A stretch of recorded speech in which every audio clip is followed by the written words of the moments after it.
if you want to raise money in 6 months, you need to start right now talking to people. Hello and welcome to Pillars of Wealth Creation, where we talk about creating financial success with a special focus on business and real estate. I'm your host, Todd Dexheimer. Now, let's get to it. Hello and welcome back to Pillars of Wealth Creation. I'm your host, Todd Dexheimer. With me, I got Kent Ritter. Kent, how are you doing today? Doing great, Todd. Thanks for having me on the show. Yeah, absolutely. I appreciate you joining us. And why don't you give us a quick little bio, who you are and what you got going on today? Yeah, no, I'm happy to do that. So I'm, like you said, Kent Ritter. I'm the CEO of Hudson Investing, and we're a syndication firm who focuses on finding mismanaged and undervalued properties throughout the Midwest. And we currently have properties in Indiana, Ohio, and Kentucky. And outside of that, I have a podcast of my own. It's called Ritter on Real Estate, and it's really focused on helping passive investors make better investing decisions. I host a monthly networking event in Indianapolis that's on Meetup, and I've got a website, kentritter.com, that's really meant to be a resource for, again, passive investors. So just out here doing deals and trying to add value and educate folks as best I can. When did you get started in the business, Kent? So I made my first real estate investment about 6 years ago. Okay. And it was I really started as a passive investor. I left. So from 2010 to 2015, I had a business in Chicago as a management consulting business, and had it with a few partners. In 2015, we decided to sell. And so coming out of 15 into 16, really, I had this cash and was just needed to figure out what to do with it. And I knew I didn't want all my eggs in one basket in the stock market. And so that led me to alternative investments. I did some research, talked to people, really found out real estate checked all the boxes for what I was looking for. And so really poured myself into real estate investing and like, what does that mean? And I started out with really making my first investments through crowdfunding, through a couple of crowdfunding sites, and then kind of graduated from there. Had mixed experience, honestly. Had a bad experience where one of the sponsors committed fraud and everybody in the deal lost their money. And graduated from there as I continued to educate myself to passively investing with sponsors that I actually knew and were talking to, and found that was a much better process. And so in 2016, I went out and invested passively in 10 deals. And that was really a launching point, kind of next step in my education to learn the business. And from 16 to 19, that was really what I did. I continued to passively invest, continued to educate myself, went through a couple mentorship programs. And then 2019, I led my first active syndication, and that deal is actually just about to come full circle. Really this week, we're selling that property, and so it's excited to have that first deal come all the way through. And then I've acquired 3 more properties through syndication after that, and then a handful of other properties in different arrangements. But yeah, it's been just kind of I skipped a lot of those steps that folks do, skip single family because I got some great advice, went straight to multi, skipped buying my own multi, and again, having all my eggs in one basket because I got some great advice. I've had some great advice at some critical times, and that introduced me to syndication. And then once I heard about syndication, I was like, wow, okay, so we can actually pool all of our money together and go buy something bigger and better. That makes a ton of sense, right? And so from there, it was really just off to the races. It was really just a matter of feeling like I knew enough. And I understood the business well enough to feel comfortable taking on other people's money. And that was really that growth from 16 to 19, and that just kind of constant education, constant personal growth. You feel like by passively investing, you got an education? 100%. I mean, I asked a lot of questions. So, I think that several of the sponsors that I invested with were really really fantastic from an education standpoint, really opened up the curtains and allowed me to kind of get behind the scenes to the point of even coming into the offices with some of the bigger firms, coming into the offices, meeting the team, meeting their vice presidents, understanding what's going on, asking those questions. and I was just really active on investor calls and things, and just I was upfront at the beginning saying, this for me is also a learning process, and Yeah. that worked for some sponsors. It didn't work for other sponsors. But yeah, I think it really, you can only go so far through podcasts and books, and even like Yeah. mentorship programs are great, but it's still all just, it's just kind of, educational, right? You're not actually applying the skills. Once you get into You a have to start passive doing it. investment, yeah, you're not actively making decisions, but at least you can understand why the decisions are being made. And that was really a lot. The questions I was asking was why. Why did you choose this type of debt over that? Why did you choose to do floors and not countertops? Why, right? And so through that, absolutely, that was kind of next level education for me, and that gave me the confidence to then, once I understood the cycle and the process and how a syndication works, to actually, feel comfortable going out and finding my own deals and bring other people's money into it. Yeah, that's pretty cool. And it's a lot easier to tell a passive investor, somebody that you're bringing in your own deal, I suppose, that you've invested in these types of deals. And this is like what you've Yeah. learned from this. This is the returns you've made from this. Yeah. Has that helped a lot? It definitely has. So it's helped in a couple ways. One is just from setting up my business at the beginning, I learned there was a lot of things I liked from different sponsors and a lot of things I didn't like. And so I was able to kind of look at it from an investor perspective and say, you know what, I didn't like when I didn't hear from these guys for like 4 months, right? Yeah. I didn't like when this happened and that happened. And so I was able to model my business really from an investor perspective. And the biggest thing that came through was like focus on communication. I think everything in life goes back to communication. I mean, all fights involve bad communication, right? And all these things. So what I've learned is through really proactive communication and just being open and delivering news, whether it's good or bad, not hiding from it, that people really appreciate that. And I think people really appreciate that style. And I don't know if I would have realized that as soon had I not been on the other side of it, right?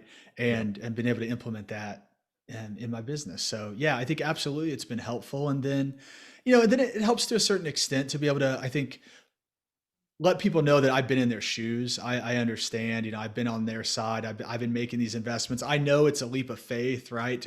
Especially in that first deal, to trust that sponsor, and just understanding how seriously I take that. So I think that comes through as I talk with folks. Yeah. So focus on communication. Any other like kind of big lessons you took from passively investing in other people's deals that you implement, or maybe even things like 100%. other investors should be looking for? Yeah, no, I think that, well, the big lesson learned, and this was really coming out of it was actually my second investment, but it was in that crowdfunding site where I lost my money, right? Like that was a punch in the gut, but you learn the most from your mistakes, right? So that was where, I mean, the reason that happened is because I didn't do due diligence on the sponsor. I was scrolling through a site and I said, oh, there's a multifamily in Houston. That looks great. Houston's a growing market. Let's do that. Returns look good. Returns look good, right? Yeah. I didn't know enough at that point to really understand that. I mean, it is 100% true. It really starts and ends with the sponsor. A good sponsor can save a bad deal, and a bad sponsor can kill a good deal, and in that way, I started to spend a lot of time vetting the sponsor on the front end, talking with them. Who are they? What, do they have a family? What do they do outside of that? Like, just understanding who that person is. You're trying to gauge integrity. And there's kind of 4 things that I defined like were really important to me in a sponsor. And the quick plug is, if you go to kentritter.com, you can sign up, and there's actually a 1-pager where I've outlined all these things, but it's, the first one is integrity. I mean, it starts and ends with integrity. You need somebody that's going to do the right thing when it's hard to do the right thing. Right. Second is, I think a syndicator, a sponsor, has to have a decent amount of financial means. You've got to have enough financial means so that you're not so hungry for the next deal that you're just doing a deal to get the fees, because that's a conflict of interest. If you just need to do a deal to get fees, you're not incentivized to put your investors in the best deal. You're just incentivized to put your investors in the next deal, right? So you've got to have, I think a sponsor has to have a certain amount of means when they start. I think coupled with that, they've got to have skin in the game. Like I just think about it this way. Like if somebody came up to me and was like, "Hey, you should really invest in this thing," um, they're like, "I'm not going to invest in it," but like, "You really should." Right, Like right. that's not something that I would invest in, right? So I think it's important to align incentives, and you align incentives by having cash in the deal alongside the limited partners. And then the last Is there thing a is, certain amount before you go on? Is there a certain yeah. amount that you want to see in the skin in the game, like certain percentage? Well, I like to see 10%, Yep. but that's not feasible for everyone and all On deal every deal. sizes, Yep. right? And so really to me, it's about what is that amount in relation to how it's going to impact them if they lose it, right? If Sure. they're if they're if they're ultra rich and they've done tons of deals and they have 10,000 units and all this and they're putting 25K in, I'm like, well, they could lose 25K. That's Yeah, probably they like don't me, care. me. That's like me losing $20, right? You don't really care. So, but if it's somebody who's starting out and that's meaningful, right? And I believe in them because I think they've got kind of the drive and they're hungry, then that 25K is very different to Yeah. them, right? Yeah. So I think context matters, right? When you're looking at these things. Great point. Um, but yeah, so then the last thing would be track record, and track record's obviously critical, right? You want to see success, and I think that you know for me, not always having a real estate track record, right? Really, real estate's my second career, but where I was able to show track record and where I think I communicated it well was in my experience as a startup owner and growing a business to 30 million in revenue, right? And then successfully selling that business. So like there's track record in business, right? My track record as a management consultant, spending 12 years helping companies solve big problems and running multi-million-dollar projects, right? Which is similar to a syndication. And then track record, like on another side, like as a corporate executive. So being in that corporate world and being successful as an executive at a pretty young age, at like 27.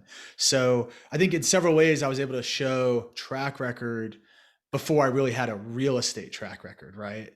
Yep. Yep. And that's a really important point to make, is that you don't have to necessarily have done thousands of deals, that, own 1,000 units just to get your first investor in your deal. Yeah. The Yeah. track record doesn't have to be real estate Yeah. necessarily. It just has to No, be something that people can go, like this person, I can see their drive. I can see what they can do. Like exactly. now I can Exactly. feel they can do the same thing that they've been doing throughout their entire life in real estate with my money, with my investment. that's Yeah. that's what people are looking for. Yeah, that's exactly right. Because everybody has to get started, right? Yep. Like everybody started somewhere. And so I think that's so critical. I think it's all about how you communicate it. I think tying it to they've been successful here, so they can be successful here, right? I think is really important. And then I think just professionalism is Hmm. extremely important. And Yeah. I don't know that enough people take that seriously. I think just showing up the right way. If you're talking with an investor, like take it seriously, be Yeah. prepared, show up, Show don't up. look like a slob, right? Be present. I think those things are just simple things that can be undervalued. Yep. Yep. And that it's that communication too, make sure you're on point with your communication with them, make sure you're responding in a timely manner, make sure Hmm. that you're making your meetings, that type of stuff. Yeah, definitely. All great stuff. And I think a lot of people miss a couple of those points, and those are big. The financial means too. I see a lot of people who are taking these big sponsor fees, and that's the reason they're doing deals. It makes you really nervous about, Yeah. oh, I don't know that I would trust my money with some of the sponsors that are taking these big deals, these big sponsor fees, or flying around in their jet, and you see like some of the stuff. It's like, okay, so that's, yeah, good Well, points. like the thing that I think about now, because I still do passively invest with Yeah. others. I passively invest for geographic diversity because Mm, I focus really on the Midwest yeah. primarily, and so I will invest with others in other parts of the country to have that diversification, right? Yep. And the thing that now being on the active side and now looking back, what I evaluate on the passive deals is like, okay, if this person, like looking at the fee structure and how the deal is set up, okay, if the deal is promising a 17% IRR, let's say, and like that feels high, right? To me, from my perspective, where the market is, kind of no matter where you are, but other people may not have that perspective. But what I started to realize is like, okay, they're promising 17, but like, is that really what they expect, or is that just the kind of advertisement to get Sales price. entice people to get into the deal? Yeah, sales Yeah. price, right? And at the end of the day, if they return a 13 or 14 to investors, which is probably what it really pencils out to, like, is any investor really going to be that mad? And also, that's going to be 5 years down the road from when they got the big fees and did all that, right? So like, we'll worry about that in 5 years, type of thing. So like, I see that going on, I feel like, in deals that I look at times. And it's something that I really didn't consider, the kind of marketing aspect of the returns, right? Because some people are just going to blanket say, oh, that one's showing a 14 IRR, this one's showing a 17, I'm going to go with the 17, right? And so it's that there is kind of there can be a kind of a conflict of interest there, right? Of like, do you show these high number to entice people? And I feel like I see that, and I kind of wonder if it comes through, if like they really care at the end of the day, if they hit that, or it's just get the fee up front and then, we'll worry about the rest 5 years later. And So I don't know, but I've always been the sponsor who, if I think I'm going to hit a 17, I'm projecting a 14 or 15. yeah. What's your thought on that versus, because I understand what you're saying. And I'm actually, quite frankly, I've had some investors that are like, well, I got your deal and I got another deal, and I decided to go with the other deal because they're projecting a 19 IRR. I'm like, Yeah. oh, okay, Yeah. sounds great. I think we're probably going to hit a 22, but Yeah. I'm not going to tell you that because Right. I don't want you to expect it. Well, I think that, yeah. So I think that, so one, you got to under promise and over deliver just in life, right? You never want to be on, it's all like, I learned this as a consultant, because as a consultant, we were paid on contingency, and it's all about, if you don't deliver, you don't get paid. Mm-hmm. Right. And so, but like so it's all about perspective. So let's say you get a 14 IRR, right? Is the investor going to perceive that 14 IRR as good or bad? Well, depends on what you promised them. Right. If you promised them a 17 and got them a 14, they might not be happy. If you promised them a 12 and got them a 14, they're going to be ecstatic, right? And like, so it's all about perspective, and it's all about the expectations that you set. And I think, to your point, I think you have to have two pro formas, two underwriting models. I have a investor version underwriting model that is really it's my baseline. Like it's where I am like, I can't say 100%, but I'm super confident that we are going to achieve this number. And I typically if deal returns are coming in too high, I sandbag them. I put extra cash into the deal, extra reserves, because it just adds cushion, it adds safety, right? It reduces risk. Like the thing that investors that aren't as savvy lose sight of is risk adjusted return. Yeah. Right. Return in and of itself. So like, if I just cared about return, I could go invest in a bunch of startups and I might hit some of those 10X, 20X, 100X, right? But I'm going to lose my money on 9 out of 10 of them.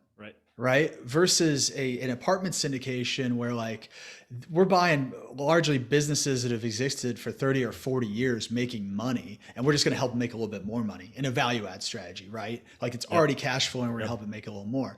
So the risk adjusted return is actually much better, because the probability you receive what's on paper, that whether it's a 14 IRR or a 17 IRR, is much higher. Right. And so I think that the risk adjusted portion can get kind of lost in the shuffle, right? Or maybe just people aren't considering the risk factor, right, of the investment.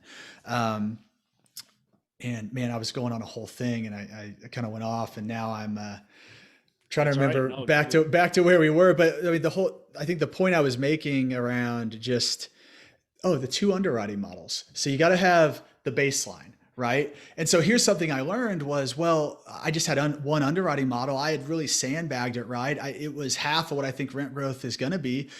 Well, you buy a deal, you turn that over to the property management company. Well, that becomes the property management company's Yep. goal. So now my base performance has become their like aspirational goal. Yep. Well, that's misaligned. And I was banging my head against the wall as an asset manager going, guys, like, why would we only do a 1% rent increase when we could clearly do a 5% rent increase? You know, they're like, well, that's what the pro forma, that's all we had to hit pro forma. Like, so that means we're doing what we're supposed to, right? So that's why you got to have two. You got to have the aspirational one you show property management to keep them driving. And you got to have the baseline one that you share with investors so that you can under promise and over deliver. Yeah, I do the same thing, and I share the one with the property management company and with my lender, because I don't want my the lenders are good my point conservative too. numbers. I want them to. I would rather have them come to me and say, "Hey, we think you're too aggressive." That's right. Because they'll never go, "Hey, you're just too conservative. We're gonna bump your rents up a little higher. We're gonna do this." Right. No, that's a great point about the lender too. Yeah. Yeah. No, and good. I mean, I like that you're dialing it down for the investors. That's my strategy and approach. I like it. Right or wrong, I'm not, I guess, as much of a sales rep when I do that. And so maybe I should be puffing the numbers, but that's not how I work. Well, I look at it like this like nobody wants to be sold to, right? Yeah. Like we all know when we're being sold to. Right. You get that like gross feeling. You speaking to a used car salesman, right? You need a shower afterwards, and so. And I came from sales. I mean, I ended my consulting career selling those services, and so I always just try to approach it. I never wanted to be that. I always try to approach it just as education first, and I look at it as like, look. If I educate someone in the right way, they're going to have that light bulb moment, just like I did when I learned about syndications 6 years ago when I was thinking about passively investing. They're going to have that same light bulb moment and say, wow, this is a no brainer. Of course I want to do this. Right. And then you don't have to sell. You're just educating. You're just giving them the context and an understanding of how it works.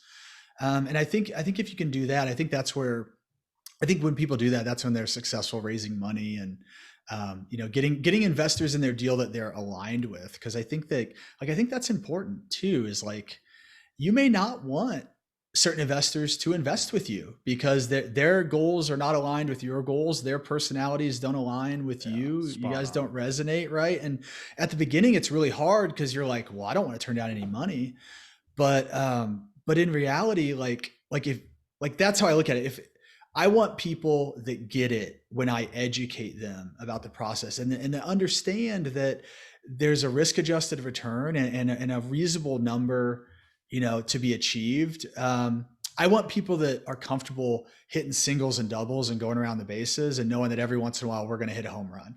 Yeah. Versus people that you got to hit a home run, otherwise they're all over you. Because if you're swinging for the fences every time, like you strike out more than not, right? So it's I think you got to find that right investor that jives with your model and your perspective. Yeah, I like that a lot. I mean, you don't want the wrong investors. I'd rather, and it's hard, like you said, it's hard, especially when you're first starting out. Like you got a guy or gal that's willing to invest $100,000 in your deal. Yeah, it's hard to turn them down. Yes. But you're going to be thanking yourself that you turned them down in the end. So where are you finding the majority of your investors right now? A majority of my investors right now are coming through the different thought leadership platforms. I mean, I've been on. So I had a goal this year to do 100 podcast appearances. I'm at like 65 or something. Wow. And so I've just been getting out there, right? And people are hearing that and they're coming to my website and they're signing up for the investor application and they're scheduling calls. The other one is just through my own podcast, right? In the same way, just getting out there in front of people. And the other large one is just through my monthly networking event that I hold, the Indianapolis Multifamily Investing Meetup. And, I have people there that come and they're either like, a lot of people that come there they want to be active at some point. That's why they're taking their time on a Wednesday night at 6 p.m. to Right. be somewhere, right? But a lot of them understand that path of passive to active, and I think that, like, when I tell them about my own path, I think it resonates with them. And so several investors come from kind of that avenue of Yeah. wanting to be educated and wanting to learn in the process. Awesome. Yeah, it's really good. 65 podcasts. That's a lot, man. Yeah, Amazing. it's it's fun. Honestly, It is fun. I like being on other people's podcasts more than I like hosting my own. I mean, I don't know if I should say that, but it's fun to come on and not be in the driver's seat. Yeah. You know, like, I'm a very open person. I don't have anything to hide, so like, you can ask me anything you want. You know, and so I get on here and I'm just like, well, wherever you want to go. I love it. I love it. What's a mistake that you've made along this journey, and how have you learned from it? How can you teach our listeners? Well, so losing money in that first deal is definitely the biggest one. I know we already talked about it, but like, that's just not doing the right diligence on the sponsor, and because of that, I lost Feel like you could money. have done? What do you feel like you could have done on as far as diligence that maybe would have been able to open your eyes a bit, or made you kind of like, I'm not sure about this? Well, basic step, at least speak with the sponsor before investing with them, right? Okay. Like, and it's hard in a crowdfunding environment, right? There's that separation. It's like, how do you really vet a sponsor accurately? Mhm. In that, like, I was trusting the site had done the vetting, right? That was part of it. Like, part of the sell was, Yeah. oh, we do Yeah. due diligence already. And that just didn't work out for me. So it's like, do your own due diligence on the sponsor. At least talk to them. Make sure that in your gut you feel like that's somebody that you resonate with and that has integrity. And that's that's a big thing. And then, I mean, you could go steps beyond that, but I think that's a big one. Other mistakes I've made would just be underestimating. So in my first raise that I went out to raise in that, actually in the deal that I was talking about that's closing this week, I didn't meet my goal of how much I wanted to raise. It was the first time I'd ever gone out to raise money. And the reason I didn't meet my goal was because I underestimated the prep, like, to warm people up in my network to actually want to invest money with me, right? Yes. I underestimated the fact that I really had to change their perception of me, right? Because they knew me as high school buddy, played football with them, or college fraternity brother, or even boss or business partner. But none of that was real estate expert. None of that was someone who I actually want to trust with my money, Yeah. right? And it's a big gap to fill. And so I frankly, I should have started 6 months earlier. I should have started having those conversations with people, warming them up, getting them into the idea, showing my expertise. And I think if I would have done that, I would have met my goal. But that was really like, I was like, oh man, this is a lot harder than I thought it was going to be. Right. And that made me double down, and it made me start the thought leadership, right? The podcast and all that. So it's all good, but just coming out, don't underestimate the work. Like you really have to change people's perception of you.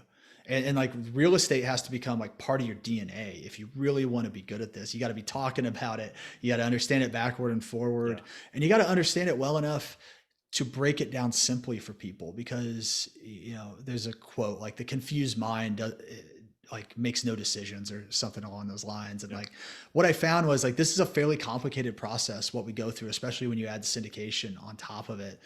And so if you can't understand it, like mastery is really the ability to break down something in a very simple way, right? If you have to rely on jargon and other things, it's probably because you don't really have a solid understanding of it. Yep. So that ability to break it down simply is critical to make people feel comfortable in coming into your deal. Yeah, and you might even think like it's not that difficult, but other people do. Like, Yeah, there's a lot of passive investors that have no clue. They've never heard of it. There's people that have a lot of money that have never heard of real estate syndication. They don't know what it is. They didn't know they could passively invest in your deals. They know they can get into a REIT. Right. About all they know about real estate. They think they can get into a REIT or buy it themselves. Right. And there's and like what we have to remember, like with you and I just being in this every day and inundated, is like it's very familiar to us, Yeah, right? But to someone that's hearing this for the first time, I mean, it sounds like we're speaking Chinese or totally different Greek or language. whatever, Yeah, right? yeah, And so you've got to be able to kind of meet, you got to be able to meet the person where they are on their yeah, journey. So it's like, I think where a lot of people make mistakes when they're trying to raise money is like, you've got this great deal and you put this deck together and like you want to get out there and you want to tell everybody everything you know about this deal, right? This deal is going to be blah blah blah. Well, that person may not even want to know that they want to invest in real estate, let alone in multifamily with you in that deal, right? So yep, you've got to meet the people where they're at, and that was also what I learned, and that's why it takes time, especially for folks that are unfamiliar, because like the first conversation is, this is why you should invest in real estate, right? And then maybe it's, this is why you should invest in multifamily real estate versus all the other things you can invest in, right? And then this is why you should invest in multifamily with Kent, right? And then this is why you should invest in this specific deal with me, right? So there's really like a, how I view it, like a 4-step process. yeah. I like If you're that. meeting someone that's cold, who has never invested in real estate before, to help, I mean, you're really helping them overcome their limiting beliefs and become open to this idea that is alternative to what we're fed in the media every day, which is stock market, 401k, Yep, blah blah blah, right? yep, Which we all know, like, really, it just doesn't work. yep. But it's marketing, and so you've got Well, to it's just, publicly traded. yeah, You know, you got a whole industry, and they're making a yeah. lot of money in that industry, and of course, so yeah, they're going to sell what they sell. I mean, stocks, bonds, mutual funds, like that's what they're going to sell. Yeah, exactly right. And so yeah, to the point of you've got to start where they are, and just keep the conversation simple, and like be patient to move people along that continuum to get comfortable. And so my advice is, if you're going to raise money, if you want to raise money in 6 months, you need to start right now talking to people. Yeah, I love it. Yeah, I couldn't agree more with that. Like you said, they identify you as certain things. And if they're not identifying you as a successful real estate investor, they're going to have a hard time when you ask them for 50,000 or $100,000. Yeah, that's right. What do you mean? What do you, for what? You, Yeah. did you just wake up yesterday? And like, what do you Yep. mean? Yep. Yeah. Exactly. Cool. We're going to wrap up here. I just got a couple questions I want to ask you real quick before we do that. How do you like to give back? Well, I like to give back in the same way that I have gotten so much in the last 5 years. I mean, the reason that I've made it so far in really 6 years is because people have given a lot of time and advice. And so that's what I try to do now. I'm, whether it's through my Meetup or whatever, just meeting with folks, trying to keep slots on my calendar open to meet with folks and just help along the path. Like in my Meetup last week, I had a guy come to me and he said, "Hey, I was doing this cold calling strategy, and I landed one. This guy wants to sell his apartment, and he's basically like, I don't know what to do now." Right. And so I've helped him. I Yeah. spent 3-4 hours with him over a couple of days, helping him through that process, helping him refine his underwriting, showing him where it was wrong, where it was, too conservative or too aggressive, right? Dial Yeah. that in, Yeah. get it to a point where you can get in front of a lender, like just trying to help get that first deal done. And so that's how I'm giving back now. As my business grows, I'd like to be able to give back in monetary ways as well, and tie some charitable things to our success. And so as we kind of grow things from the ground up, I'm growing that into the business, kind of into the DNA of the business. But right now it's a lot of time. Cool. Love it. Um, what are your 3 pillars of wealth creation?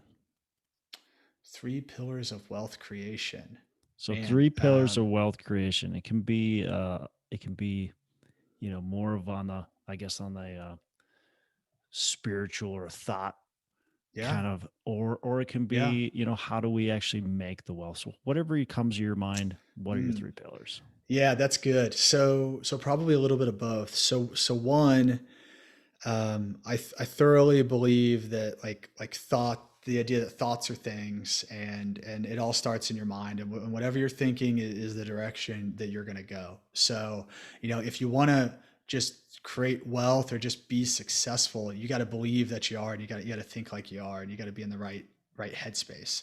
I Yeah. think the second is you have to invest in yourself and in your education. You have, like, I've spent thousands, probably tens of thousands of dollars on, more than tens of thousands actually, if you include conferences, on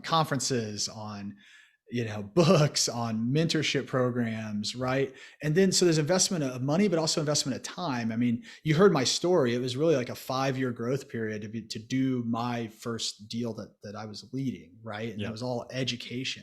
So you got to invest in yourself. The only way I'm where I'm at is because I was willing to learn an entirely new industry that I just ended up kind of falling in love with. And then the third pillar I would say is multiple streams of income. You always need a plan B. And the people that need to hear this the most are the people that feel secure in their W-2 jobs.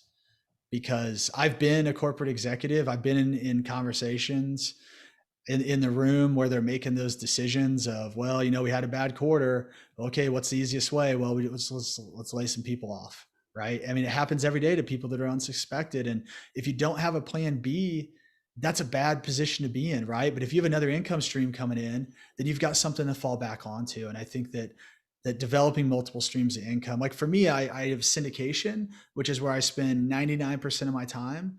But I also have a single family and duplex portfolio that's owned, and that's bringing in income. And I have other passive investments that I make, and whether it's in industrial or whether it's in different geographies, right? Just other income streams coming in. Yeah. You got to have a plan B. Yeah. Love it. Yeah, definitely. I couldn't agree more. Well, cool.